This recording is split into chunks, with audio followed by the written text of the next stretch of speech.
At my nod, he stepped to the door that joined the two rooms and closed it.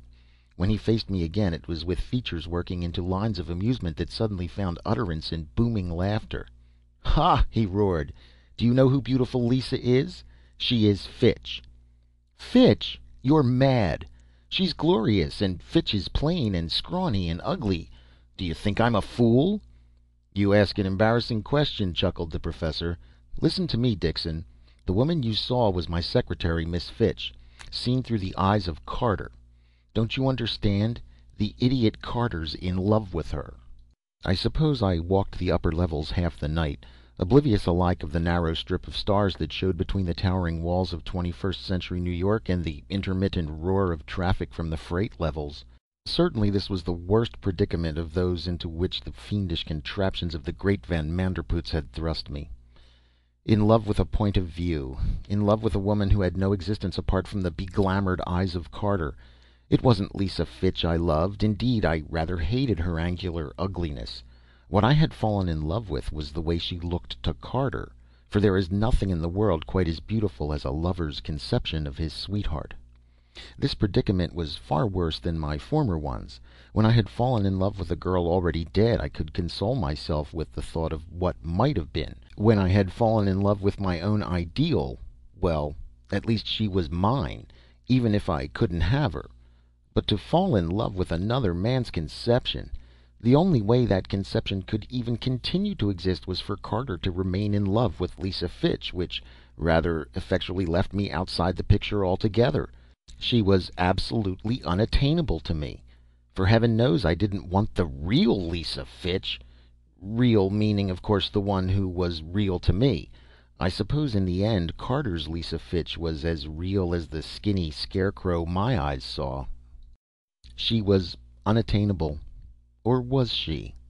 Suddenly an echo of a long-forgotten psychology course recurred to me. Attitudes are habits. Viewpoints are attitudes. Therefore, viewpoints are habits. And habits can be learned. There was the solution. All I had to do was to learn, or to acquire by practice, the viewpoint of Carter. What I had to do was literally to put myself in his place, to look at things in his way, to see his viewpoint. For once I learned to do that, I could see in Lisa Fitch the very things he saw, and the vision would become reality to me as well as to him. I planned carefully. I did not care to face the sarcasm of the great Van Manderpoots. Therefore I would work in secret. I would visit his laboratory at such times as he had classes or lectures, and I would use the attitudinizer to study the viewpoint of Carter, and to, as it were, practice this viewpoint. Thus I would have the means at hand of testing my progress, for all I had to do was glance at Miss Fitch without the attitudinizer. As soon as I began to perceive her in what Carter saw, I would know that success was imminent. Those next 2 weeks were a strange interval of time.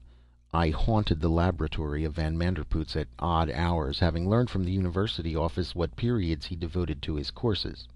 When one day I found the attitudinizer missing, I prevailed on Carter to show me where it was kept, and he, influenced doubtless by my friendship for the man he practically worshipped, indicated the place without question.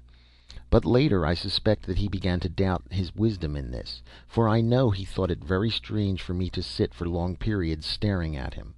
I caught all sorts of puzzled questions in his mind, though, as I have said, these were hard for me to decipher until I began to learn Carter's personal system of symbolism by which he thought. But at least one man was pleased, my father, who took my absences from the office and neglect of business as signs of good health and spirits, and congratulated me warmly on the improvement. But the experiment was beginning to work. I found myself sympathizing with Carter's viewpoint, and little by little the mad world in which he lived was becoming as logical as my own. I learned to recognize colors through his eyes. I learned to understand form and shape. Most fundamental of all, I learned his values, his attitudes, his tastes, and these last were a little inconvenient at times, for on the several occasions when I supplemented my daily calls with visits to Van Manderpoots in the evening, I found some difficulty in separating my own respectful regard for the great man from Carter's unreasoning worship, with the result that I was on the verge of blurting out the whole thing to him several times. And perhaps it was a guilty conscience, but I kept thinking that the shrewd blue eyes of the professor rested on me with a curiously suspicious expression all evening. The thing was approaching its culmination. Now and then, when I looked at the angular ugliness of Miss Fitch, I began to catch glimpses of the same miraculous beauty that Carter found in her. Glimpses only, but harbingers of success. Each day I arrived at the laboratory with increasing eagerness, for each day brought me nearer to the achievement I sought. That is, my eagerness increased until one day I arrived to find neither Carter nor Miss Fitch present, but Van Manderpoots, who should have been delivering a lecture on indeterminism, very much in evidence. Hello, I said weakly. Umph, he responded, glaring at me. So Carter was right. I see. Dixon, the abysmal stupidity of the human race continually astounds me with new evidence of its astronomical depths. But I believe this escapade of yours plumbs the uttermost regions of imbecility. My, escapade? Do you think you can escape the piercing eye of Van Manderpoots? As soon as Carter told me you had been here in my absence, my mind leaped nimbly to the truth. But Carter's information was not even necessary, for half an eye was enough to detect the change in your attitude on these last few evening visits. So you've been trying to adopt Carter's viewpoint, eh? No doubt with the idea of ultimately depriving him of the charming Miss Fitch. Why, listen to me, Dixon. We will disregard the ethics of the thing and look at it from a purely rational viewpoint. If a rational viewpoint is possible to anybody but Van Manderpoots. Don't you realize that in order to attain Carter's attitude towards Fitch, you would have to adopt his entire viewpoint? Not, he added tersely, that I think his point of view is greatly inferior to yours, but I happen to prefer the viewpoint of a donkey to that of a mouse. Your particular brand of stupidity is more agreeable to me than Carter's timid, weak, and subservient nature, and some day you will thank me for this. Was his impression of Fitch worth the sacrifice of your own personality? I don't know. Well, whether or not it was, Van Manderpoots has decided the matter in the wisest way. For it's too late now, Dixon.